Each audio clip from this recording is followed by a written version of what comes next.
What's up? What's up? Nick Loper here. Welcome to the Side Hustle Show, because uncommon success usually only follows uncommon effort.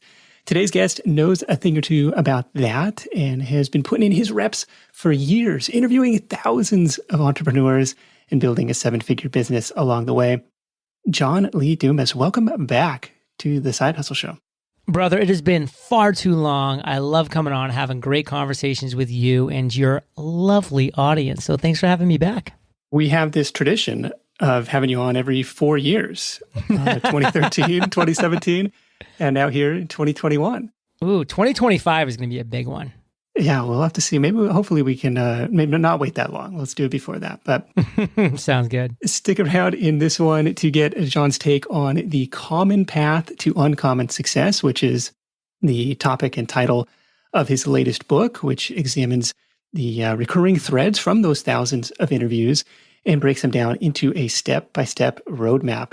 You'll find John at eofire.com, and you can learn more about the book along with some killer pre- and bulk order deals at uncommonsuccessbook.com. John, first up, congrats on the engagement. When's the wedding? You know, I popped the question December 25th. It was Christmas Day right here. And I said, you know, what better gift can I give myself than to get this girl to put a ring on that finger? So I popped the question. Kate luckily said yes. And the wedding is TBD due to COVID, of course. But I will say that Kate's sister is a wedding planner. In fact, she has a wedding planning podcast that goes by that name. And they right now are recording episodes planning the wedding. Oh, that's awesome. Yeah, Kara's been on the show before. Oh, Kara. Cool. Yeah. She's great. And her and Kate are going to, plan quite the wedding. And so all I know is, man, I got to sell some books. You can sell some books to pay for this thing. I love it, man. I love it. Well, you've got 17 steps to the common path to uncommon success. But I would say, step 0 is this support network, this supportive partner, supportive family. It's hard to overstate that, but we can get into step 1 here, which is coming up with your big idea, which you have defined as where passion and expertise intersect. Can you tell me about that process? So listen, so many people, Nick, are literally going to die without ever having identified their big idea. And it's really sad. I mean, very few of your audience, because that's why they're consuming this content, because they're here to learn, they're here to consume, they're here to live what I call their zone of fire. So that's going to happen for most people listening, but most people in this world are going to die without ever even having identified their big idea. And that's really sad. And frankly, a lot of people are getting some so-so advice out there. Like one of the pieces of advice people are getting are follow your passion. Like that's enough. Like just do that. And that's terrible advice because listen, if it's just your passion and there's no value to go with it, it's just a hobby. Because listen, people are going to be happy for you that you're passionate about something, but unless it's providing real value to their world, unless it's providing a real solution to their problems, they're not going to care that much, I promise you. And that's just called being a human being. So you need to say, okay, what am I passionate about? What am I excited about? Good, check. I know all these things now. Okay, now step 2, what am I good at? What skills do I have? What value can I add to this world? Okay, step 2's done. I know those things now. Step 3, how can I combine what I'm good at, value that I can add to the world, skills that I have, with something that I'm passionate about and excited about and fired up about? What does that look like? What is that zone of fire that I call that lies in the middle, that intersects those two? That's a combination and a commingling of your passions and your skills, of your enthusiasm and your expertise. That's your zone of fire. That's where your big idea lies. Because now you're excited about it. So you're going to get up every day and do it. But also, guess what? You are going to be adding value to the world. You're going to be solving real problems, and other people are going to care then because they will care when you provide solutions to their problems. Yeah, this is the sweet spot where your interests and expertise intersect. But I want to push back on this a minute because I had no passion for podcasting when I was starting out. Like, I didn't know how it worked at all. It's something that I've developed a passion for over, almost, oh my God, is it 8 years this year? Almost 8 years of doing it.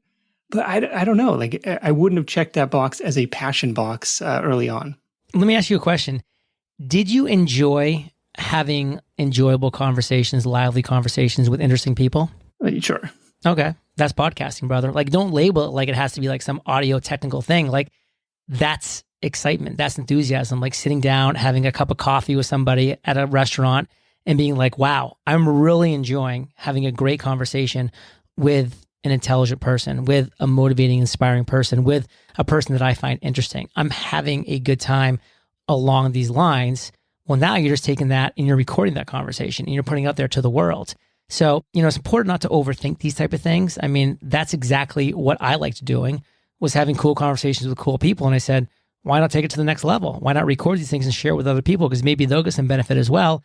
And 10 years later, 100 million listens plus later, Entrepreneurs on Fire has really been able to take those conversations that I've had with interesting people and share it with the world.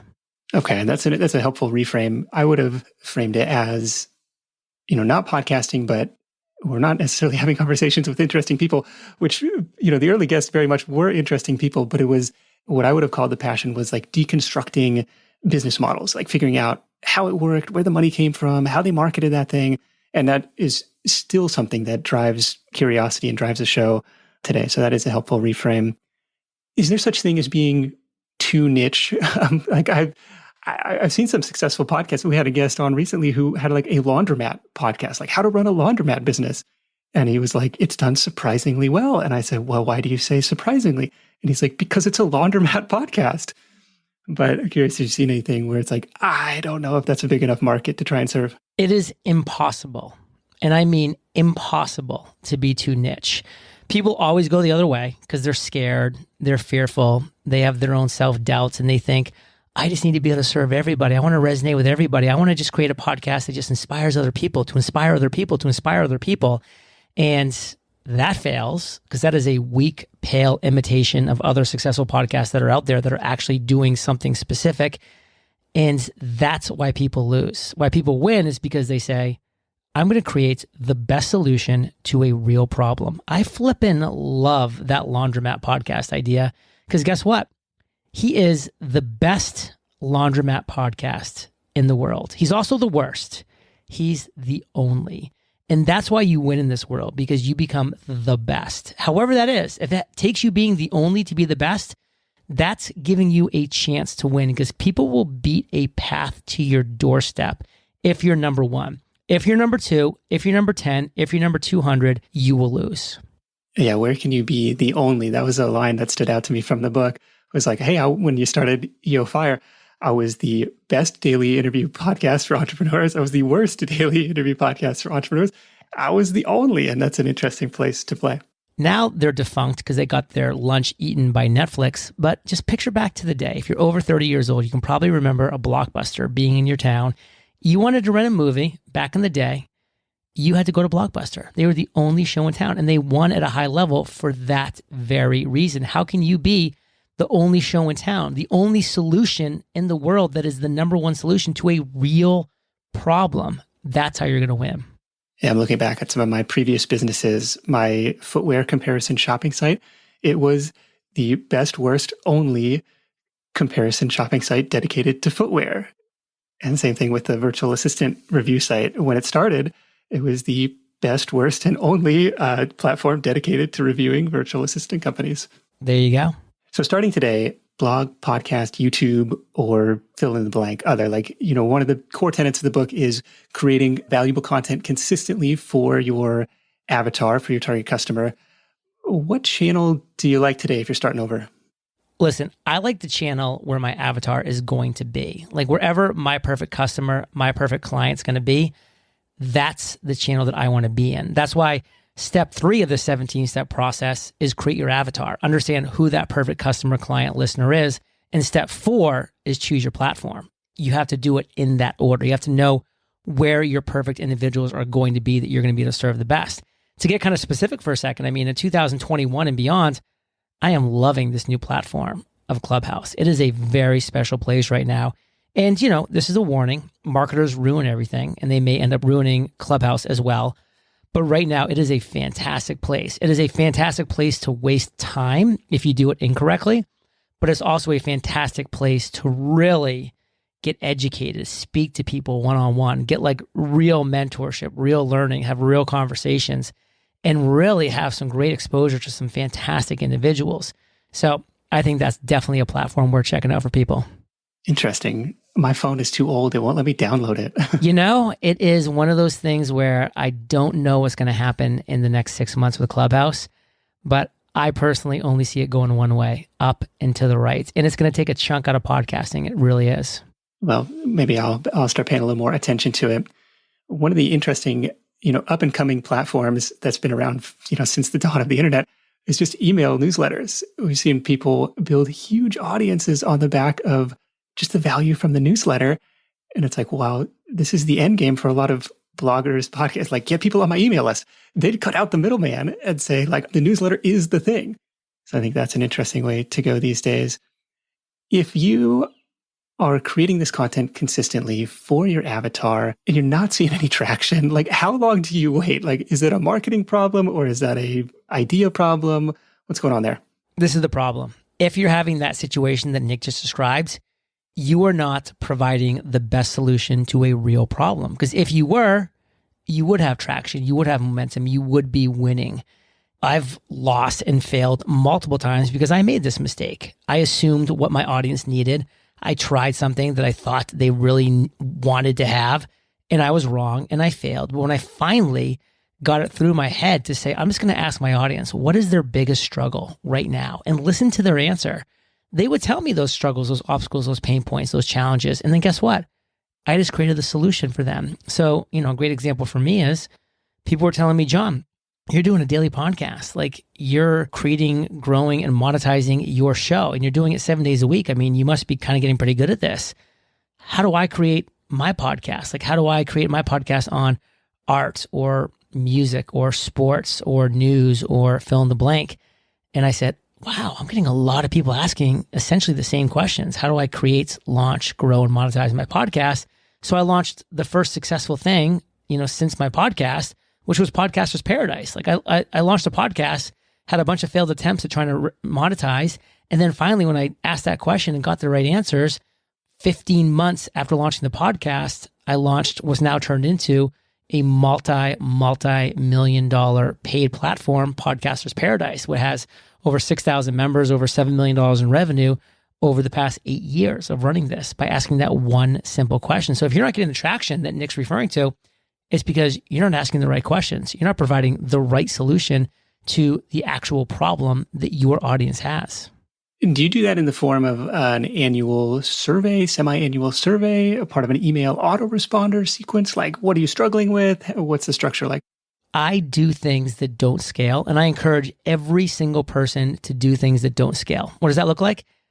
Somebody emails me and says, John, I love your podcast. I listen to it, XYZ.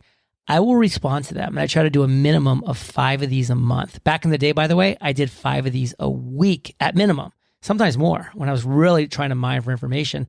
And I would respond by saying, hey, can we just jump on a quick Skype call? I would love to ask you these 5 questions. And by the way, not everybody's going to want to jump on a Skype call, and that's okay. So what I would then do is just say, okay, well, since you don't want to jump on a call, can you just answer these 4 questions? And I'll send them back these questions. But when I can, I jump on a call because I really want to hear their voice. I really want to hear the words they specifically use organically, because that turns into my future marketing. So what I do is I say, number 1, how'd you hear about my podcast? Like, how did you first hear about Entrepreneurs on Fire? I like to start being able to learn how people are finding out about my show, Entrepreneurs on Fire, to listen to it in the first place. So I can deconstruct what's working and what's not and pour some igniter fluid and amplify the things that are working. Step 2, I'm like, what do you actually like about my show? Like, let's be honest here. Like, what do you like about Entrepreneurs on Fire? What's actually enjoyable about it? And then step 3, I say, what don't you like about the show? Be honest with me. I can take it. I'm an Army guy. You can tell me what you don't like about the show. And by the way, when you get the answers here, don't just change something from one response. That could be an anomaly. But if a theme develops and a lot of people are saying, I don't like this about your show, and you're hearing that a lot, maybe it's time to think about a change. And then step 4, which we've kind of already talked about, is the most important question. What's your biggest struggle right now? And I ask them that question. I listen to their answers. And again, I am writing down and recording and, using their vocabulary. The words that they use end up being the subject lines in my emails, end up being the names that I create for my courses, end up being, the copy that I use on my sales pages, their words. That's how you win. Yeah, I love that. And honestly, as I was reading your book, it kind of made me stressed out in a way. It's like, oh, there's all this stuff that I could and should be doing differently. And I had to set it down for a couple of weeks to actually go and implement some stuff, which was really cool. So I think that's the mark of a good book, one that inspires action. I remember this is probably 2015. We were at this conference in Phoenix. You were speaking. It was like Icon, the Infusionsoft conference. And you gave this talk and you were like, John, how'd you come up with all these good ideas? The truth is, I didn't. The audience did. Oh, you seem to be having success with this podcast. How do I start a podcast? The answer turns into Podcaster's Paradise. John, you seem to be selling the crap out of Podcaster's Paradise on live webinars. How are you doing that? Okay, here comes Webinars on Fire. And it's just kind of keep asking the question and providing the answers. Yes. Yes, it made a lot of sense. Yes, that is exactly the process. You ask the questions, you ask what the biggest struggle is, your audience provides their response, and you say, okay, which one of these themes that are developing from these responses do I want to create into a course or a product or a service or a book or a coaching program or a mastermind or a challenge? It's all up to you. As a former swimmer, one of my favorite stories in the book is the story of like how, John, you're this, the starting point guard, senior season, injury derails you from the basketball court. And so you're like, well, there's, the swim team over here. Let me try this out. Can you tell me about what went on at the pool? I was like, man, there's just all these kids that aren't quite as cool as the basketball players that are like in this pool every day wearing Speedos. Like, I don't really know what's going on over there, but I guess I got to do something to stay into shape and to stay out of trouble. So yeah, senior season, I decided to, didn't decide. It was kind of decided for me due to a knee injury that I couldn't play basketball, and I decided to jump in the pool. And, as I kind of went through in the book, like, man, my first meet was terrible. Like, I only knew freestyle because I didn't like swim, anything but, and I never swam competitively. So I didn't know breaststroke or butterfly or backstroke. I just knew how to do freestyle. And so that was like my only race was the 50 and the 100 yard freestyle. And the first race, I had my big baggy swim trunks on and I didn't know how to do a flip turn. And like I finished at like 34 seconds for like the 50 yard freestyle, which is a terrible time. And I actually stopped like 3/4 of the way to like look where the finish line was, like, and nobody does that. And so that was embarrassing. But then, like I said on the book, I'm like, is this over yet? Come on. And then I looked up at the time and I was just like, wait a second. That says 34 seconds. And yes, I came in last place. And yes, that's a terrible time, but this is going to be fun. I'm going to beat that time every single race from here till the end of the season. And it became like a game where I would practice extra. I actually joined a second swim team just to get more laps in, and I practiced flip turns on my own. I eventually went to the Speedo, and the moral of the story, kind of a spoiler, is I ended up winning first place in the state of Maine for the 50-yard freestyle with a time that was more than 10 seconds less than my initial time, which is an eternity, like literally an eternity.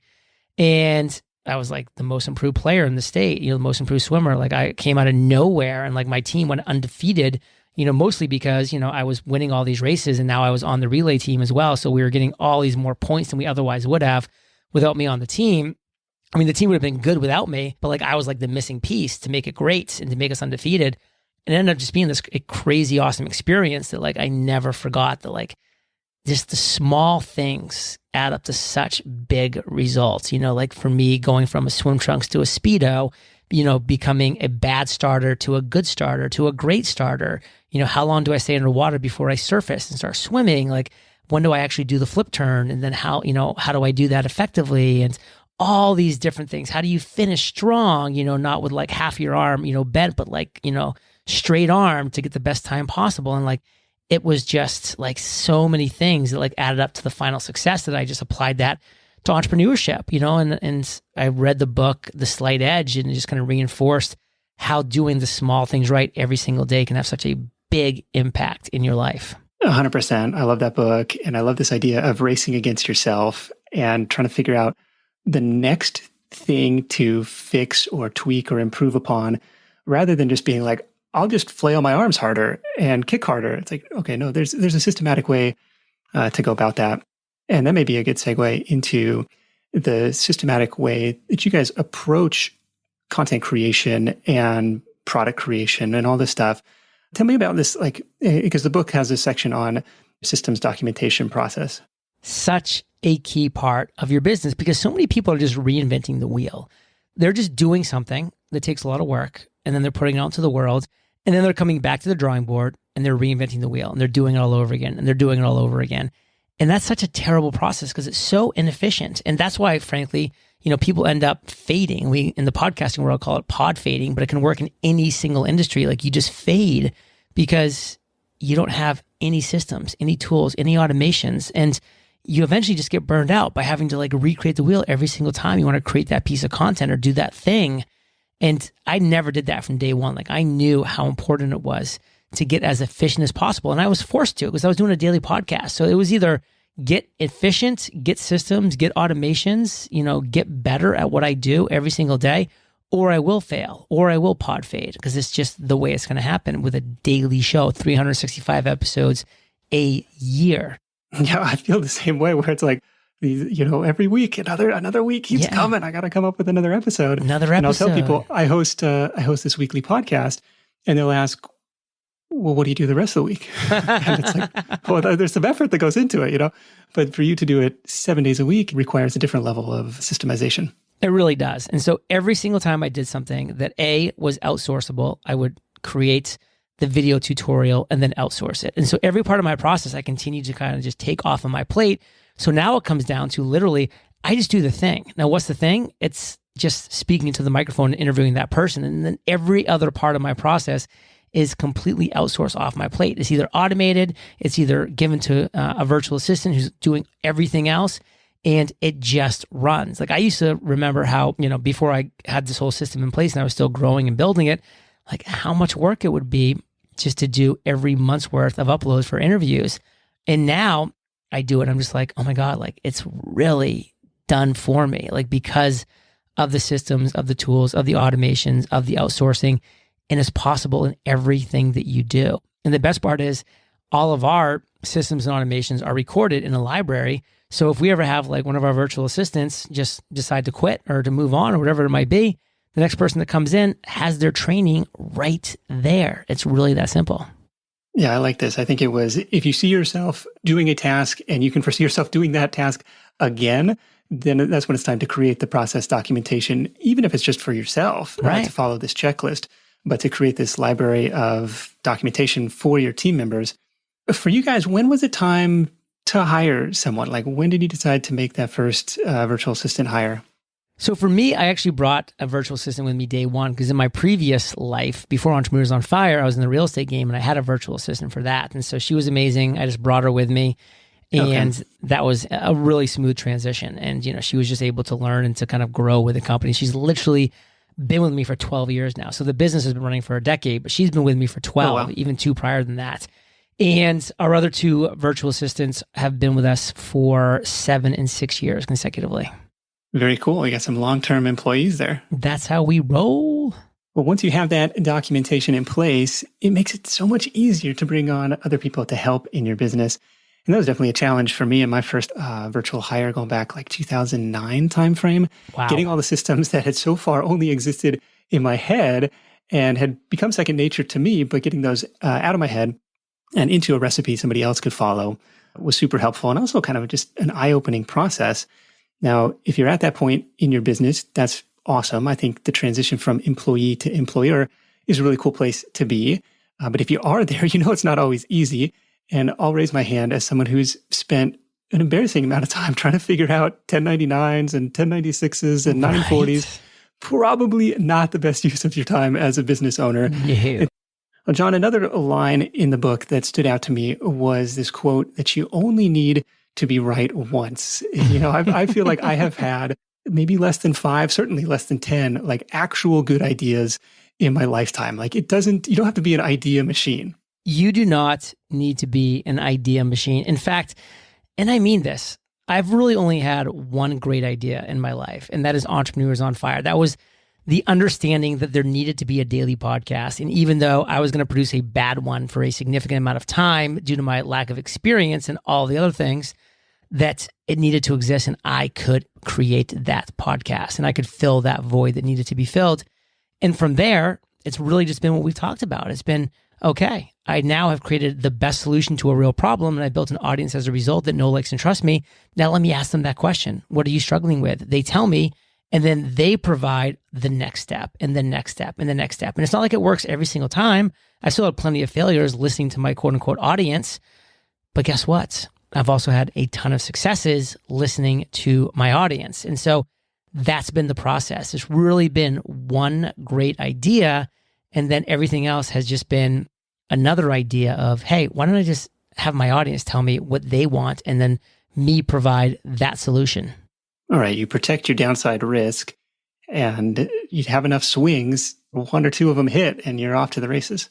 Races. And we're talking 7-figure races. I mean, I've now created 4 multi-million-dollar revenue streams as a result of those swings and hits. And the ones that I missed, guess what? They might have cost me a few $1,000. So it's like definitely working out in the long run. Right. It's not the end of the world if something does flop and you kind of live to see another day. You can learn a lot from those flops too. I mean, those flops can be great life lessons that you're then applying to come back bigger and better the next time.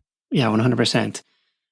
So uncommonsuccessbook.com, you've got the 17-step roadmap going on over here. You got some pre-order specials. What can people expect to find over there? Well, first off, brother, I just appreciate you releasing this before the book actually launches to give your audience the chance to snag these pre-order bonuses because they are special and they all disappear on March 23rd. So you want to take advantage of these pre-order bonuses. They are insane. Just one of them, by the way, I am shipping to your doorstep, all 3 of my journals, the Freedom, Mastery, and Podcast Journal. On my own dime, I'm shipping them to your door if you're based in the United States. For those outside, I'm immediately emailing you the digital pack, which is a beautiful, fillable digital pack of all 3 journals. There's 4 other insane bonuses. You can learn about those bonuses at uncommonsuccessbook.com. When you get there, you'll see the endorsements from Gary Vaynerchuk, Seth Godin, Neil Patel, Erica Mandy, Dory Clark. You'll also see a video of me talking about the book and the details. I actually give you the first chapter for free on that page as well. There's a full description of all 5 bonuses, uncommonsuccessbook.com. So what's going on here, John? This is a traditionally published book. You're making $2 on a copy or something? $1.25, brother. Nice. Okay. And you're spending $30 in shipping these journals out to everybody. What's the angle here? Brother, the angle is this. I've made it financially. I really have. I live in Puerto Rico. I pay 4% tax. I've made over $20 million since I launched. It's all because my audience, Fire Nation, has supported me, and I love them to death for that. This book is the solution to their problems. This is the 17-step roadmap to their financial freedom and fulfillment. I want them to get this book, and sometimes they just need a little extra nudge, a little extra bonus, so to speak. So I am so happy to dig into my pocket and to fund this no-brainer of an idea to get all 3 of these journals to your doorstep. And I'm losing money on every single one of these pre-orders. Not a little bit, a lot of money on every single kidding, one. A lot. Because guess what? I care. I really do. I want this book in your hands because it is going to make you win. And that's what we need more is people winning in this world. We need more people living within their big idea, living within their zone of fire, every single day waking up excited about what they can do. It breaks my heart. It really does, Nick, when I get the hundreds and thousands of emails on a day, week, monthly basis of people asking me essentially the same 10 questions, and I can't answer everybody's email one by one. There's just no time in the world to do that. But now I finally have the solution. I finally have the answer to all of these questions in the form of one book, 273 pages, 71,000 words. It took me 480 hours to write. I didn't write for 480 hours to write this book to just have a couple thousand people. Like, I want hundreds of thousands, if not millions of people to get their hands on this book and to follow this revolutionary 17-step format roadmap to financial freedom and fulfillment. Is there a direct benefit to you other than like the personal achievement of like hitting a New York Times list, a Wall Street Journal list? I would love all of those things because then that would make more books be sold and more books go into the hands of more people. So whatever list that I can get on, whatever recognition that I can get, whatever podcast that I can get on, Brother, I told you this pre-interview. I'm on 54 other podcasts this week. This is what I'm doing. I am literally here just speaking and preaching to this book because I believe in it so much. And whatever it's going to take to get you to invest in this book, and I don't necessarily even mean the $25 is going to cost you. I mean the time that you're going to have to invest going through these steps, going through this roadmap, investing that time in yourself to get to your version of uncommon success, to achieve financial freedom and fulfillment. I want that for you. Well, I'm excited to see where this launch ends up, because we've seen it with like James Clear and some of these other authors who you tap into your existing audience, your existing network. But then once you hit these lists, the algorithms and like the, marketing flywheel really starts to spin, and you go way beyond your own circle of influence and good things start to happen there. So I'm excited for that. UncommonSuccessBook.com. Go check it out. Grab yourself a copy. Get those journals on John's pre-sale offer there. Let's wrap this thing up with your number one tip for Side Hustle Nation. And then we'll do a trip down memory lane and revisit your tips from 2013, 2017. So this is what I want to say. If you become the best solution to a real problem, whether it becomes your side hustle or your full-time hustle, you are going to win. You need to become the best solution to a real problem. That's how you're going to win. I love it. Become the best solution to a real problem. 2013, John said, just start. 2017, do you have a guess for what 2017, John said? Be a person of value. Well, that is good. The correct answer is failure to plan is planning to fail. Totally wrong. But also, a good response there. Well, John, always good to catch up, man. I'm glad we got a chance to hang. Notes and links for this episode are at sidehustlenation.com/JLD3. Thanks to John for sharing his insight. Thanks to Gusto for sponsoring this week. If you like what you hear on the Side Hustle Show, make sure to subscribe so you never miss an episode. That is it for me. Thank you so much for tuning in. Until next time, let's go out there and make something happen. And I'll catch you in the next edition of the Side Hustle Show, where you'll meet the guy who's happy to sell just 2% of his inventory every year and still has a very profitable side hustle. I'll see you then. Hustle on.